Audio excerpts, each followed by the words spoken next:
दोस्तों, नागमणि की अनेक कहानियां आपने सुनी होंगी। नागमणि अत्यंत अलौकिक और प्रभावशाली होती है।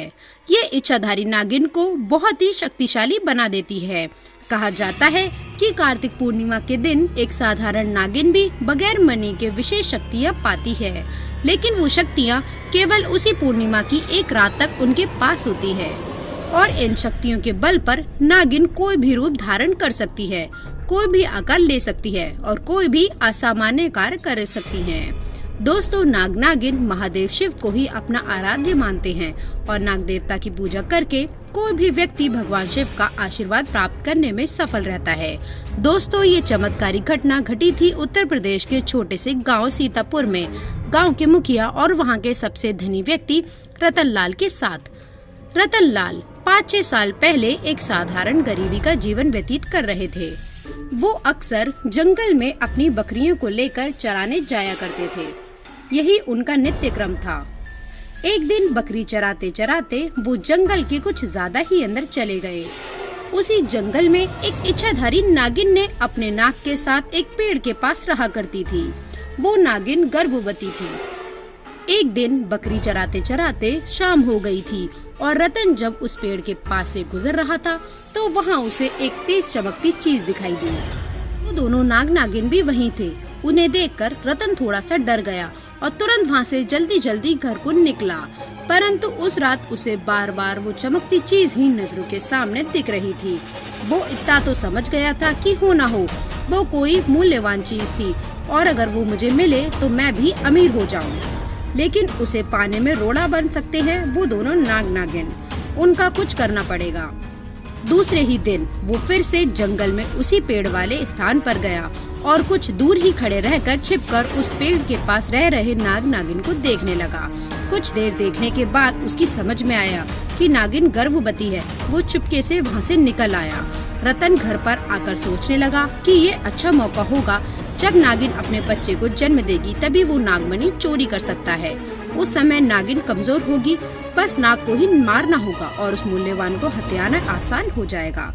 उसने सुन रखा था कि अगर किसी नाग के मुंह पर गोबर मार दिया जाए तो वो अपना होश खो बैठता है।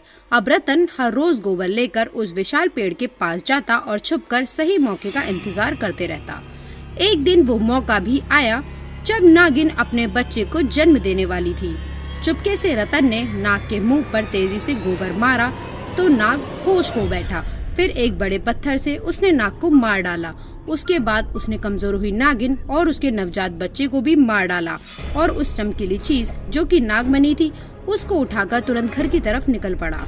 लेकिन उधर नागिन किसी तरह बच गई थी। वो बेहोश पड़ी थी।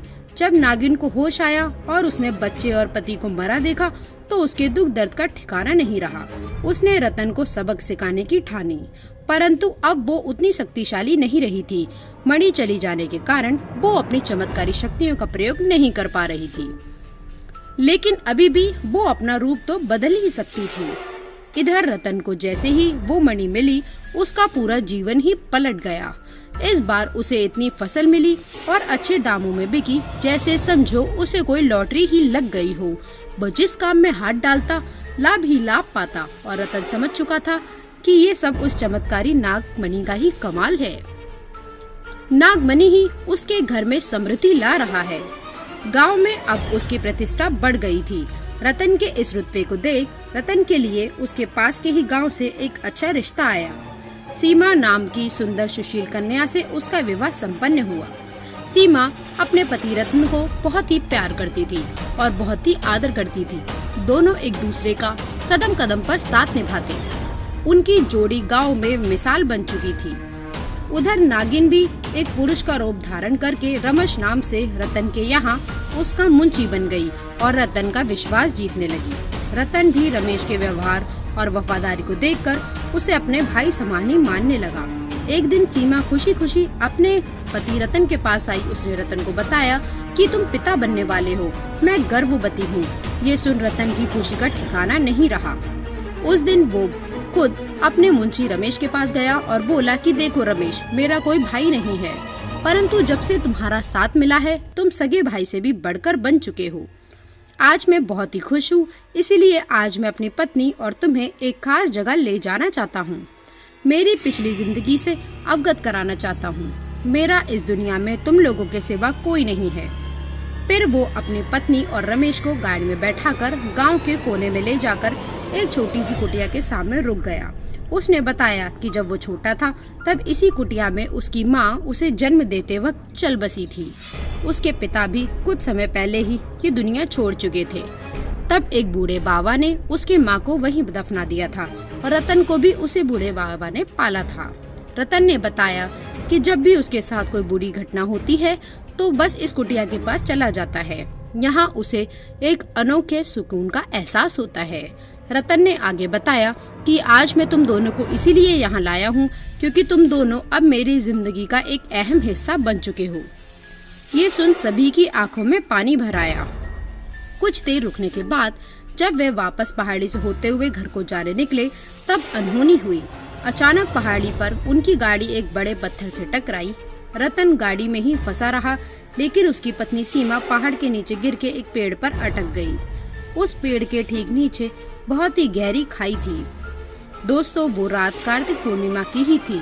रमेश की शक्तियाँ जागृत हो गई थीं। वो पूर्णतः अपने नागिन के रूप में परिवर्तित हो गया। रतन रमेश को देख हक्का बक्का रह गया। जिसे वो रमेश समझ रहा था, उसका असली रूप देखकर वो हैरान रह गया। उसके पैरों तले जमीन खिसक गई। नागिन ने रतन को बताया कि कैसे वो भी रतन के कारण ठीक ऐसी ही स्थिति में फंसी थी। रतन ने उसका पूरा घर संसार लूट लिया था, उसके पति और बच्चे को मार डाला था। नागिन ने कहा कि आज मेरा बदला पूरा हो जाएगा। रतन घायल होकर गाड़ी में फंसा हुआ था। रो रो कर वो नागिन की मिन्नतें करने लगा, भले ही मेरी जान ले लो, परंतु मेरी पत्नी गर्भवती है, उसे छोड़ दो। नागिन का हृदय पिघल गया। उसे याद आया कि क्या होता है जब कोई अपना छिन जाता है। वो जिंदगी का सबसे बड़ा दुख होता है। नागिन ने रतन का उसके पत्नी के प्रति सच्चा प्यार देखकर उसे माफ कर दिया। सीमा को उस पेड़ से निकालकर बचा लिया और दोनों को हॉस्पिटल छोड़कर खुद वापस जंगल उसी विशाल पेड़ के पास चली गई। जब रतन हॉस्पिटल से स्वस्थ होकर अपनी पत्नी के साथ घर वापस लौटा तो उसे अपनी गलती पर पश्चाताप हुआ। उसे एहसास हुआ कि कितनी बड़ी गलती उससे हुई है। अपने स्वार्थ के लिए एक नाग परिवार पर उसने कहर ढाया था।